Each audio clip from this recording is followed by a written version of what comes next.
বিসমিল্লাহি আলহামদুলিল্লাহ ওয়াসসালাতু ওয়াসসালামু আলা রাসূলিল্লাহ। কত প্রকার? এটা যাই হোক, বিসমিল্লাহি আলহামদুলিল্লাহ ওয়াসসালাতু ওয়াসসালামু আলা রাসূলিল্লাহ। যে মনোযোগ সহকারে শুনবো। আলহামদুলিল্লাহ, আমাদের গত ক্লাসে পড়া ছিল ইসমে গয়রে মুতামাক্কিন মোট কয় প্রকার? 8 প্রকার। তার মধ্যে থেকে তৃতীয় প্রকার গিয়েছিল ইসমে মৌসুল সম্পর্কে আলোচনা গিয়েছিল, যে ইসমে মৌসুল কাকে বলে, ইসমে মৌসুল কয়টি ও কি কি, এবং ইসমে মৌসুল সম্পর্কে বিস্তারিত আলোচনা আলহামদুলিল্লাহ আমাদের গত ক্লাসে চলে গিয়েছে। আজকে আমাদের আসমায়ে আফআল নিয়ে আলোচনা শুরু হবে।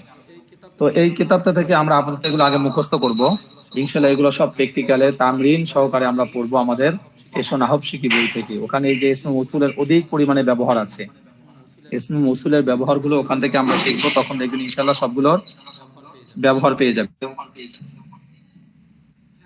খেয়াল করি এখন আমাদের আসমায়ে গয়রে মুতামাক্কিন, ইসমে গয়রে মুতামাক্কিনের যে প্রকারগুলো আছে সেই প্রকারগুলোর মধ্যে থেকে চতুর্থ প্রকার আজকে আমার আলোচনা শুরু হচ্ছে। তো চতুর্থ প্রকারের নাম হলো আসমায়ে আফআল। ইসমে ফেল এর বহুবচন হলো আসমায়ে আফআল, অর্থাৎ ফেলের অর্থবোধক এসেম সমূহ। যদিও এসেম অর্থ দেবে ফেলের, যদিও এসেম অর্থ দেবে কিসের? ফেলের। যেমন দেখেন আসমায়ে আফআল কাকে বলে? আসমায়ে আফআল ইসমে ফেল এর বহুবচন। ইসমে ফেল এর বহুবচন আসমায়ে আফআল। ইসমে ফেল এমন কালিমা যা ওজন ও কাঠামোগত এসেম হলেও ফেলের অর্থ প্রদান করে। বুঝছেন? ইসমে ফেল হলো এমন কালিমা যা ওজনের দিক দিয়ে এবং কাঠামোগত দিক দিয়ে, মানে ফেল লেখার যে সিস্টেম, এই লেখাগত দিক দিয়েও যদিও এসেম, কিন্তু অর্থ দেবে ফেলের। এই জন্য এটাকে বলা হয় ইসমে ফেল। শব্দটা দেখতে যদিও ইসম মনে হবে, কিন্তু ইসিম না, অর্থ দিবে ফেলের। অর্থ দিবে কিসের? ফেলের। এরপরে আসেন আসমায়ে আফআল কত প্রকার ও কি কি। আসমায়ে আফআল কত প্রকার ও কি কি, এগুলো নিয়ে আলোচনা। আল্লাহ আসমায়ে আফআল, আসমায়ে আফআল কাকে বলে এটা গেল। এরপর আসমায়ে আফআল কয় প্রকার ও কি কি, ভালো করে খেয়াল করবেন। কিন্তু আসমায়ে আফআল কি অনেক সময় জিজ্ঞাসা করলেও পারেন না বা অনেকে পারবে না। আসমায়ে আফআল যে শব্দটা ওজনের দিক দিয়ে বা লেখাগত ভাবে দিক দিয়ে দেখলে মনে হবে এটা ইসিম, কিন্তু এটা ফেলের অর্থ দিবে। এই ফেলের অর্থ পাওয়া যায় বিধায় এটাকে বলা হয় আসমায়ে আফআল। মনে থাকবে? এরপরে আসেন আসমায়ে আফআল কত প্রকার কি কি। আসমায়ে আফআল 2 প্রকার। আসমায়ে আফআল কয় প্রকার? 2 প্রকার। 1 নম্বর, ওই সমস্ত আসমায়ে আফআল যেগুলো আমরে হাজিরের অর্থ প্রকাশ করে। মানে কি? আমরে হাজিরের অর্থ যেগুলো দিবে, আমরে হাজিরের অর্থ যেগুলো দিবে মানে কি? করা, আদেশ সূচক। আদেশ সূচক যে শব্দগুলোর বা যে শব্দের মাধ্যমে আদেশ সূচক অর্থ পাওয়া যাবে, যে শব্দগুলোর মাধ্যমে আদেশ সূচক অর্থ পাওয়া যাবে, এটা কি বলা হবে? আসমায়ে আফআল বলা হয়। এই জন্য বলছে ওই সমস্ত আসমায়ে আফআল যেগুলো আমরে হাজিরের অর্থ প্রকাশ করে। যেমন হালুম্মা, এসো। শব্দটা যদিও দেখতেও মনে হচ্ছে হালুম্মা, এটা ইসমের মতো দেখা যাচ্ছে, কিন্তু অর্থ কি দিয়েছে দেখেন। হালুম্মা অর্থ কি দিয়েছে? এসো। এসো একটা আদেশ সূচক বাক্য। এসো এটা কি? আদেশ সূচক। আমরের হাজির অর্থ দিয়েছে। আমরা হাজিরের অর্থ দিয়েছে যে তুমি কি করো, আসো। এই যে আমরা হাজির অর্থ দেওয়ার কারণে এটা হলো ইসমে ফেল। এবার হাইয়া হাল, হাইয়া আলাস সালাহ, হাইয়া আলাল ফালাহ, এসো। হাইয়া হাল, হাইয়া হাল, এসো। এই যে এসো শব্দটা, এটাও কিন্তু যদিও এটা ইসমের মতো দেখা যাবে, কিন্তু অর্থ দিবে কিসের? ফেলের। এই অর্থটা ফেলের দেওয়ার কারণে এটার নাম হলো ইসমে ফেল। ঠিক আছে? এরপরে দালহা, ছেড়ে দাও, ছাড়ো মানে কি ছেড়ে দাও, তো এটাও আদেশ সূচক, ছেড়ে দাও, ছেড়ে দাও আদেশ সূচক একটা বাক্য, মানে আমরের অর্থ পাওয়া যাচ্ছে এর মধ্যে। আগে বলে নিচ্ছে আসমায়ে আফআল ওই সমস্ত ফেলকে বলে, মানে ওই সমস্ত শব্দগুলোকে বলে যার মধ্যে আমরে হাজিরের অর্থ প্রকাশ করে, যেগুলো আমরে হাজিরের অর্থ কি করে প্রকাশ করে। যেমন হালুম্মা এসো, হাইয়া হাল এসো, বালহা ছাড়ো, রুয়াইদা সুযোগ দাও। তো দেখেন আমর, আমর মানে কি আদেশ সূচক, এটা একটা আদেশ সূচকের মতো হয়ে গেল, আদেশের অর্থ দিচ্ছে যে তুমি সুযোগ দাও, তাকে আদেশ করা হচ্ছে। ঠিক আছে, এরপরে দেখেন 2 নম্বরটা, ওই সমস্ত আসমায়ে আফআল যেগুলো ফেলে মাজির অর্থ, ফেলে মাজি এর অর্থ প্রকাশ করে, যেমন হাইহাতা দূর হয়েছে, সাত্তানা পৃথক হয়েছে, এগুলো যদিও ইসিম বা দেখতে ইসিমের মতো মনে হলেও প্রকৃতপক্ষে এগুলো ইসিম না, কারণ এগুলোর অর্থের মধ্যে ফেলের অর্থ পাওয়া যায়। তাহলে একটার মধ্যে হলো আমরে হাজিরের অর্থ পাওয়া গেলে সেটা কি হবে ইসমে ফেল, আর যদি কি মাজির অর্থ পাওয়া যায়, আর যদি মাজির অর্থ পাওয়া যায়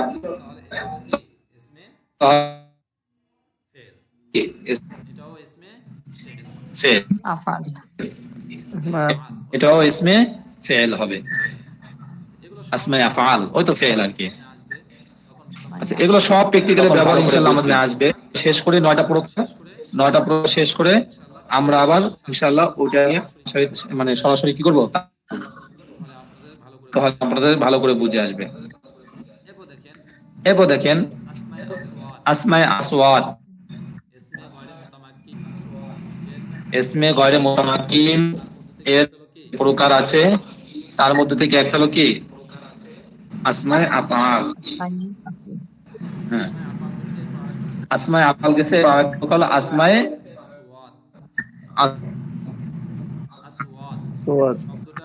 সাউতুন, সাদ ওয়াও তা সাউতুন, এটা কি বলা হয়েছে আসওয়াত জমা, সাউতুনের বহুবচন হলো আসওয়াতুন। আসমায়ে আসওয়াত ধ্বনি সূচক শব্দ সমূহ। এখন প্রশ্ন দেখে আসমায়ে আসওয়াত কাকে বলে। যেমন দেখেন যে সকল শব্দ দ্বারা কোন পশু পাখি অথবা মানুষের আওয়াজ নকল করা হয় তাকে আসমায়ে আসওয়াত বলে। বলেন আমরা অনেক সময় বিড়ালকে, বিড়াল ডাকে, আমরাও ডাকি, বিড়ালের মানে আওয়াজ দেই, মিয়াও মিয়াও করে যে আমরা ডাকি, গরু কুকুর ডাকে, আমরা যে আওয়াজটা দেই এটাই হলো মূলত আসওয়াত, এটাই হলো মূলত কি আসমায়ে আসওয়াত। দেখেন এক কথায় সংজ্ঞাটা দেখেন, যে সকল শব্দ দ্বারা কোন পশু পাখি অথবা মানুষের আওয়াজ নকল করা হয় তাকে আসমায়ে আসওয়াত বলে। যেমন দেখেন উফ উফ কাশির আওয়াজ, ঠিক আছে, আমরা করে কাশি না, এই কাশির আওয়াজটা যেভাবে দেওয়া হচ্ছে, এই যে আমি যে আওয়াজটা একটুকে দিলাম এটাই হলো আসমায়ে আসওয়াত। উফ ব্যথা পেলে আমরা বলি না উফ, এই উফ আমরা ব্যথার জন্য শব্দটা ইউজ করি, এই জন্য এই ব্যথাটাকে বা ব্যথার জন্য যে শব্দটা হয়েছে এটার নাম হলো কি আসমায়ে আসওয়াত।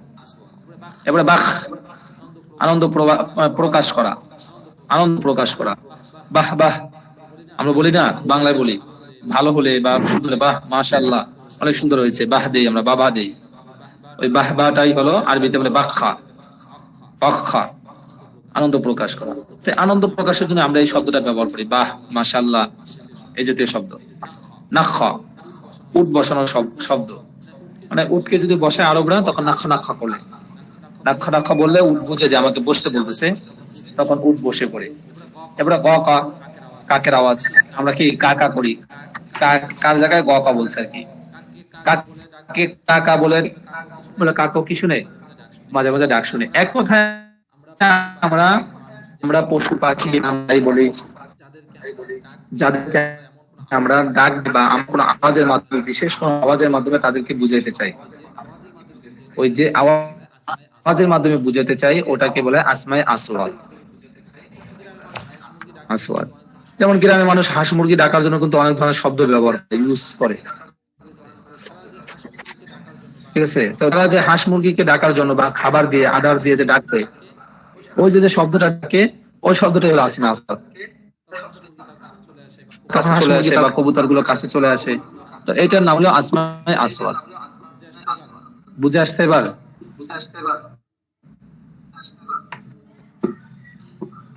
আচ্ছা মাহমুদুল বলো।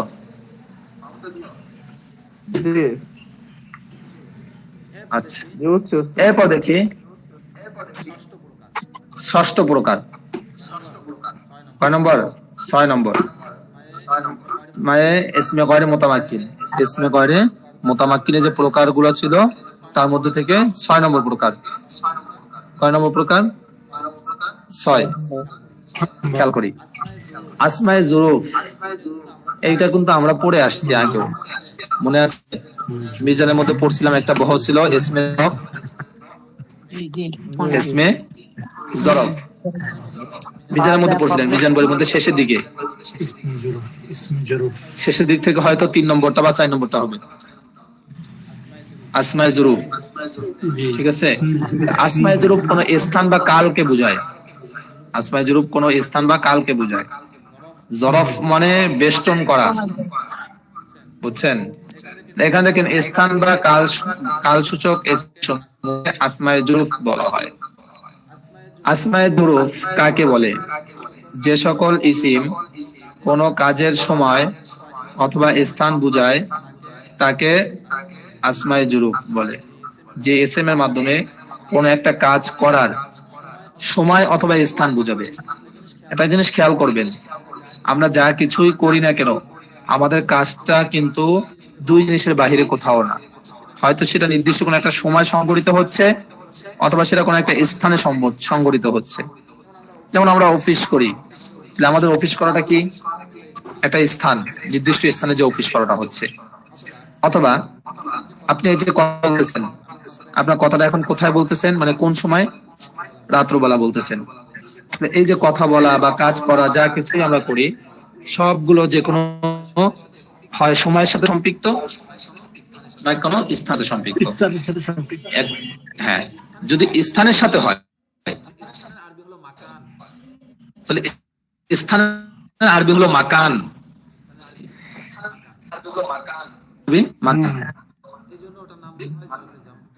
এই জন্য ওটার নাম জরফে মাকান, জরফে মাকান। হ্যাঁ, আর যদি কিসের সাথে হয়, মানে সময়ের সাথে হয়, সময়টাকে আরবিতে বলা হয় জামান। জামান, জামানা বলে মানে সময়, জামান আগের মতো নাই, ওই জামানার কারণে ওটাকে বলা হয় জরফে জামান। তাহলে এই যে ভাগ করলাম, এটা হলো সময়ের সাথে থাকবে অথবা কি স্থানের সাথে থাকবে। যদি সময়ের সাথে থাকে তাহলে জামান,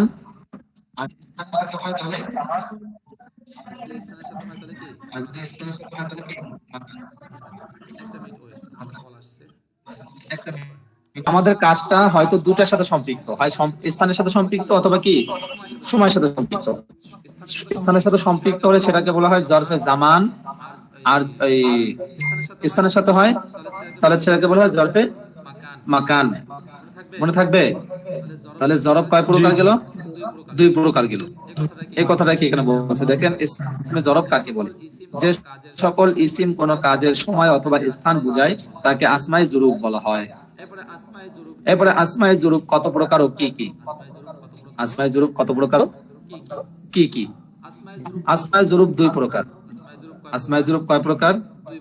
2 প্রকার, জরফে জামান, জরফে মাকান। এখন আসেন জরফে জামান গুলো কি কি হতে পারে? এগুলো কিন্তু ভালো করে খেয়াল করার বিষয় ভাই। প্রত্যেক আরবি বইয়ের মধ্যে সামনে যত পড়ালেখা করবেন অনেক আছে, কিন্তু এগুলো এগুলো প্রচুর পরিমাণে ব্যবহার আছে এগুলো, জরফে জামান এবং জরফে মাকান। কারণ দেখেন আমাদের অধিকাংশ কাজ কিন্তু এগুলোর বাহিরে নাই। আমরা যে কোনো ভার যে জাতীয় কাজ করি না কেন আমাদের সবগুলো কিন্তু এটার সাথে সম্পৃক্ত। তাই এগুলো আমাদের বেশি বেশি করে মুখস্থ রাখতে হবে। আচ্ছা, জরফে জামান গুলো কি কি? জরফে জামান গুলো কি কি? জরফে জামান যেমন ইজ, ইজা, মাতা, কাইফা, ইয়ানা, আমসি, মুজ, মুংজু, কত্তু, আউদু, বাদু। কয়টা হলো? 1 টা 2 টা 3 4 5 6 7 8 9 10 11 12। এই 12টা ভালো করে মুখস্থ করতে হবে। ইজ, ইজা, ইজ দিয়ে বাক্য আছে, ইজা দিয়ে বাক্য আছে। জি, আমসি, মৌজ, মুঞ্জু, এগুলো অর্থটা কি? মুজ মানে যাবত বুঝায়। মুজ তো ওয়ালা বুঝায়, ওয়ালা মানে মুজ কি বলে, যেমন চুলওয়ালা, বাড়িওয়ালা, টাকাওয়ালা, এটার জন্য মুজ ব্যবহার হয়। আর মুঞ্জ তো যাবত বুঝায়, যাবত, এতক্ষণ যাবত সে ওখানে ছিল, এই জাতীয় বুঝায়। আমসি, আমসি, আমসি মানে গতকাল বুঝায়। কাইফা মানে কেমন, আইয়ানা মানে কি এখন, এই জাতীয় শব্দ বুঝায়। কত্তু শুধু, আউদু কোন জিনিসের আওয়াজ পরিবর্তন বদলে বুঝায়। কবলু বাদু তো জানেনি, আগে পরে। ইজিজা মানে যখন, ইজিজা যখন, মাথা, মাথা যখন, এগুলো কিসের অর্থে ব্যবহার হয়? যখন অর্থে ব্যবহার হয়। এই 12টাকে ভালো করে খেয়াল করবেন, এই প্রত্যেকটা ব্যবহার পাবেন। ইজিজার ব্যবহার বেশি পাবেন, মাথার ব্যবহার বেশি পাবেন, কাইফার ব্যবহার বেশি পাবেন। জি মাহমুদ ভাই বলবেন কিছু? আউদ, আইন আউদ, এর অর্থটা কি? আইন আউদু, আউদু আউদু দদুব পেশ। হ্যাঁ, আউদ মানে কি? কোন পরিবর্তনের ক্ষেত্রে বোঝায়, কোন কিছু পরিবর্তন। তাহলে এই কয়টা গেল? 12টা গেল। ইজ, ইজা, মাতা, ইয়া, ইজ, ইজা, মাতা, কাইফা, ইয়ানা, আমসি, মুজ, মুংসু, কত্তু, আউদু, ক্বাবলু, বাদু। ইজ, ইজা, মাতা, কাইফা, ইয়ানা, আমসি, মুজ, মুংসু, কত্তু, আউদু, ক্বাবলু, বাদু। এইভাবে একটু আপনারা মুখস্থ করবেন 12টা। আচ্ছা, একটু মুখস্থ করেন একবার। জরফে মাকান, জরফে মাকান কি কি খেয়াল করি। কোন কোন সময়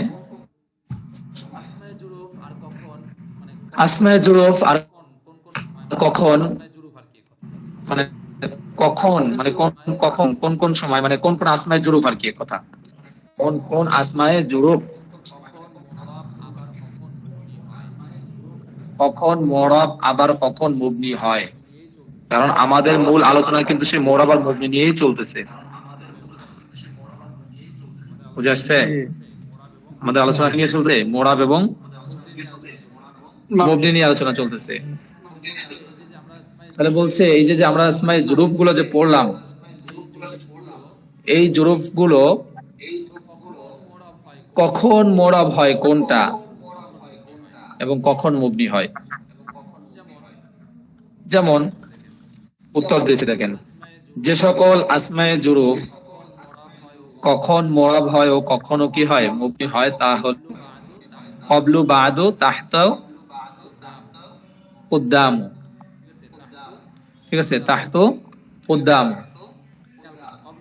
খেয়াল করেন, ক্বাবলু মানে তো আগে, বাদু মানে পরে, তাহতু মানে নিচে, আর কুদ্দাম মানে কি অগ্রে, সামনে, যেটা বোঝায়। এখন এই ইসিম গুলো 2 অবস্থায় মুরাব, 4টা। ভালো করে খেয়াল করবেন, কিন্তু ক্বাবলু, বাদু এগুলো বেশি ব্যবহার করে, তাহতু এগুলো বেশি ব্যবহার করে। দেখেন এই ইসিম গুলো 2 অবস্থায় মুরাব ও 1 অবস্থায় মুবনি হয়। সেটা কি খেয়াল করি। মুজাফ ইলাইহি প্রকাশ্য থাকবে, মুজাফ ইলাইহি কি থাকবে? প্রকাশ্য থাকবে, মুজাফ ইলাইহি প্রকাশ্য থাকবে। আচ্ছা, তাহলে 4টা হরফ, চারটা শব্দ, কবলো, বাদো, তাহতো, কুদ্দাম, এগুলো কখনো মবনি হয়, আবার কখনো মরাব হয়। আর বাকি যেগুলো দেখছেন ওগুলো মবনি হিসেবে ব্যবহার হয়। বাকি যেগুলো আপনারা পড়ছেন ইসমে জরফের মধ্যে, ওগুলো সব মবনি হিসেবে ব্যবহার হবে, ওগুলো মবনি হবে। বাকি এই চারটা বলছে কবলো, বাদো, তাহতো, কুদ্দাম, এইগুলো কখনো মরাব হয়, কখনো মবনি হয়। কখনো কবলু পড়বেন, কবলা পড়বেন, কবলি পড়বেন, আবার কখনো বাদু, বাদা পড়বেন, তাহতু, তাহতা পড়বেন, কুদ্দামু, কুদ্দামা পড়বেন। এই যে পরিবর্তনটা হচ্ছে, কিন্তু বাকিগুলোর মধ্যে কিন্তু পরিবর্তন হয় না। ইজ ইজি থাকে, ইজা ইজাই থাকে, কাইফা কাইফাই থাকে, এর মধ্যে কোনো পরিবর্তন ঘটে না। কিন্তু কবলু কবলা হয়ে যায়, বাদু বাদা হয়ে যায়, তাহতু তাহতা হয়ে যায়, কুদ্দামু কুদ্দামা হয়ে যায়। এই যে পরিবর্তনটা ঘটতেছে, এই পরিবর্তন ঘটার কারণে মরব। আবার কখনো মবনি, কবলু কবলুই থাকে, বা বাদু বাদুই থাকে, কোনো পরিবর্তন ঘটে না। এই পরিবর্তন ঘটে না। আর পরিবর্তন ঘটে কখন? এই ইসিম গুলো দুই অবস্থায় মরাব ও এক অবস্থায় মবনি হয়, মানে দুই অবস্থায় পরিবর্তন ঘটে, এক অবস্থায় পরিবর্তন ঘটে না। সেটা খেয়াল করি, সে দুই অবস্থাটা কি? মুজাফ ইলাইহি প্রকাশ্য থাকবে, তাহলে কি হবে? মরাব হয়। যেমন দেখেন কবলু থেকে এখন কবলা হয়ে গেছে, কবলা আইয়ামিন। কোনটা মুজাফ কোনটা মুজাফ ইলাইহি কোন তো? কবলা মুজাফ, কোনটা মুজাফ? হ্যাঁ, কবলা কবলা মুজাফ, মুজাফ, আইয়ামিন আইয়ানা, মুজাফ আইয়ামিন, আইয়ামিন মুজাফিলাই। আইয়ামিন মুজাফ ইলাইহি। তো মুজাফ ইলাইহি এটা প্রকাশ্য দেখা যায় না? দেখা যায় না? জি দেখা যাচ্ছে। দেখা যাচ্ছে। কবলা আইয়ামিন, এখানে আইয়ামিন শব্দটা স্পষ্ট মুজাফ ইলাইহিতে দেখা যাচ্ছে। কবলাটা কিন্তু আইয়ামিনের দিকে ইজাফত হয়েছে, আর আইয়ামিনটা মুজাফ ইলাইহি হয়েছে। মুজাফ ইলাইহিটা প্রকাশ্য স্পষ্ট আছে, এই জন্য কবলা কবলু থেকে কবলা হয়ে গেছে ইজাফতের কারণে। এটা কিন্তু মুরাবের সূরত। এই যে কবলু থেকে কবলা হয়েছে, পরিবর্তন ঘটেছে, বুঝছেন? এরপরে দুই নম্বরটা, অথবা যখন আদৌ মুজাফ হবে না, মানে কখনোই মুজাফ হবে না। যেমন দেখেন রুব্বা বাদিন খায়রুম মিন ক্বাবলিন, রুব্বা বাদিন খায়রুন মিন ক্বাবলিন। এখানে রুব্বা বাদিন, বাদিন কি এখানে মুজাফ হওয়ার কোন সূরত আছে?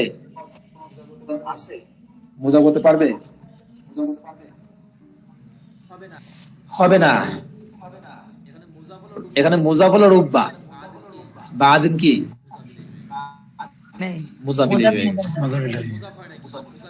হ্যাঁ, মুজাফ হয় নাকি? মুজাফ ইলাইহি হইছে। আগেরটা ছিল মুজাফ ইলাইহি, মানে মুজাফের মুজাফ ইলাইহি, মানে কবলু সেই মুজাফই থাকলো, কবলা মুজাফ হয়েছে, কিন্তু তার পরেরটা মুজাফ ইলাইহি স্পষ্ট উল্লেখ আছে। এখানেও দেখেন বাদিন মুজাফ ইলাইহি ঠিকই হয়েছে, কিন্তু মুজাফ হতে পারে নাই। পেশটা বুঝছেন? আগের শর্তের মধ্যে যেটা মোরাব হয়েছে, ওখানে শর্ত ছিল মুজাফ সে হবে ঠিকই, তো মুজাফ ইলাইহি স্পষ্ট উল্লেখ থাকবে। এখানেও সে বলা হয়েছে সে মুজাফই হতে পারবে না, ওখানে তো মুজাফ হয়েছিল, এখানে মুজাফ হতে পারবে না। কারণ এখানে তারকিব দেখেন, রুব্বা মুজাফ হয়, বাদিন মুজাফ ইলাইহি হয়, বাদিন মুজাফ হওয়ার কোনো সূরত নাই এখানে। তাহলে রুব্বা বাদিন, এখানে বাদিন মুজাফ ইলাইহি হিসেবে জের হয়ে গেছে, বাদু থেকে বাদিন হয়ে, এই যে পরিবর্তন করছে, এই জন্য এটা মুরাব। এটার অর্থটা এরপরে কি? খায়রুম মিন ক্বাবলিন, মিন ক্বাবলিন, এখানেও দেখেন ক্বাবলিন এটা কিন্তু মুজাফ হতে পারে নাই, জের হয়েছে তার পূর্বে, মিন আমেল থাকার কারণে, জের হয়েছে তার পূর্বে মিন,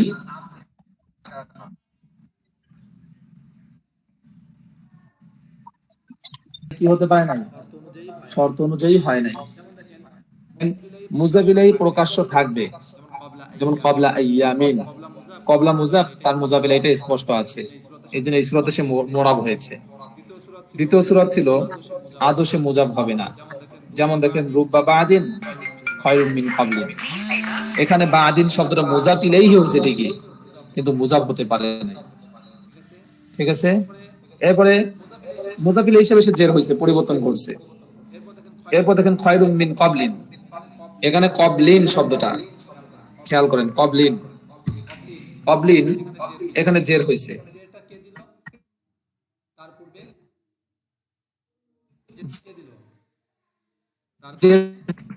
যেটা কে দিল তার পূর্বে আমেল থাকার কারণে, তার পূর্বে কি থাকার কারণে, আমেল থাকার কারণে। আমেল থাকা। আমেলটা কি বলেন তো? হরফে জার জি। হারফে জার মিম, হারফে জার মিম, মিন। এভাবে বোঝা যাবে। তাহলে দেখেন খেয়াল করি 3 নম্বর প্রকার ছিল যেটা ছিল যে 4টা শব্দ দুই সূরাতে মুরাব হয় আর এক সূরাতে মবনি হয়। তার মধ্যে মুরাবে মবনি সূরাটা হলো মুজাফ ইলাইহিটা মনে মনে থাকবে, তখন সেগুলো জুম্মার উপরে মবনি হবে। ঠিক আছে, জুম্মার উপরে কি হবে, মবনি হবে। যেমন উদাহরণ দিল দেখেন লিল্লাহিল আমরু মিন ক্বাবলু ওয়া মিন বা'দু, লিল্লাহিল আমরু মিন ক্বাবলু ওয়া মিন বা'দু। আচ্ছা, লিল্লাহিল আমরু, আমরু বলতে কাজ, কাজ বলতে কার কাজ, কাজ বলতে কার কাজ, প্রশ্ন হয় না, বা কি কাজ, বুঝছেন মাহমুদ ভাই? মুজাফ ইলাইহিটা এখানে নাই, মুজাফ ইলাইহিটা কি কি মানবেন? এই আমরুন শব্দটা মুজাফ, কিন্তু মুজাফ ইলাইহি কই, মুজাফ ইলাইহিটা কই? লিল্লাহিল আমরু মিন ক্বাবলু ওয়া মিন বা'দু, এখানে মুজাফ ইলাইহিটা মনে মনে মেনে নিতে হবে যে আমার যত কাজ আছে এর আগে এবং পরে, মানে ইতিপূর্বে যত আমার কাজ আছে বা ভবিষ্যতে যত কাজ আমার হবে, এ সব কিছু কার জন্য? আল্লাহ তাআলার জন্য। মিন তো এখানে হরফে জ্বর, মিনটা আপনার কাবলু হ্যাঁ দিবে না? মিবনি, হ্যাঁ মিনটা হরফে জ্বর হিসেবে এখানে তো মিন ক্বাবলি হওয়া দরকার ছিল, জি, কিন্তু হলো না কেন? মবনি, মবনি সূরাত না, কমপ্লিট। মবনির মধ্যে তো তার শুরুতে যতই আমেল থাকুক সে আমেল তো কাজ করতে পারবে না, আচ্ছা, এই জন্য কবলু হয়ে গেছে। কিন্তু কারণ শব্দটা মূল হয়ে কবলু, কিন্তু এর আগের দুই সূরাতে দেখছিলেন যে আমল করছিল মুজাফ ইলাইহি হওয়ার কারণে জের হয়েছে, বা শুরুতে মিন থাকার কারণে জের হয়েছিল, কিন্তু এই সূরাতের মধ্যে কেন হলো না? এই সূরাতের মধ্যে না হওয়ার কারণ হলো, মূল হলো সেটা মবনি, মবনি, এই মবনির কারণে। বুঝা যাচ্ছে? তাহলে এখানে মুজাফ ইলাইহিটা মনে মনে মানতে হবে, মানে হাজা, যে ইতিপূর্বে, ক্বাবলু হাজা মানে এর আগে, ইতিপূর্বে যত কাজ অথবা এর পরে যত কাজ আছে সবকিছু কাজ কার জন্য? আল্লাহ তাআলার জন্য। বুঝছেন? এরপরে আরেকটা প্রশ্ন হলো যে সকল আসমায়ে জুরুফ সর্বদা মুরাব হয় সেগুলো কি কি? মুরাব সর্বদাই মুরাব হবে, সেগুলো কি কি হতে পারে? যেমন দেখেন আমামা, এতক্ষণ যে 4টা বললাম এই 4টা হলো কখনো মুরাব হয় কখনো মুবনি হয়, আর এখন যে 4টা কথা বলবো এই 4টা বা 5টা, এই 5টা সর্বদাই মুরাব হয়, যে কখন মুরাব হবে কখনো মুবনি হবে এই খেয়াল তার মধ্যে নেই। ঠিক আছে, এটা সবসময় মুরাব হবে। সেগুলো কি? আমামা, ওয়ারাআ, খালফুন, ইয়ামিনুন, শিমালুন, এগুলো দেখেন মুরাব হচ্ছে। যেমন আমামাল বাইতি, আমামাল বাইতি, ওয়ারাআল বাইতি, এখন এখানে আমামা ওয়ারাআ মুজাফ মুজাফিল হিসেবে ব্যবহার হয়ে এখানে মোরাব হচ্ছে, এটার ভিতরে পরিবর্তন ঘটে। ঠিক আছে, ওরা এগুলোর মধ্যে পরিবর্তন হয়, এগুলো কখনো মবনি হয় না, এগুলো সর্বদা মোরাব হিসেবে ব্যবহার হয়। ওরা মানেটা কি? ওরা ওরা মানে পিছনে বুঝছিলেন তো, আচ্ছা আচ্ছা আচ্ছা, হ্যাঁ আমার সামনে, ওরা পিছনে, খালফুন পিছনে, আচ্ছা, তারপরে ইয়ামিনুন ডানে, শিমালুন বামে। জি জি, ঠিক আছে, তাহলে এই শব্দগুলো 5টা শব্দ, এটা সর্বদাই মোরাব হবে, এটা কখনো মুবনি বা কখনো মোরাব এই জাতীয় না। কিন্তু এর আগে যে 4টা বললেন, কবলু, বাদু, তাহতু, কুদ্দামু, এই 4টা কিন্তু কখনো মোরাব হচ্ছে, আবার কখনো মুবনি হচ্ছে। তো মোরাব হওয়ার সূরত দিল 2টা, আর মুবনি হওয়ার সূরত দিল 1টা, 3টা। এই পর্যন্ত থাকুক আজকে, জি। মনোযোগ দিয়ে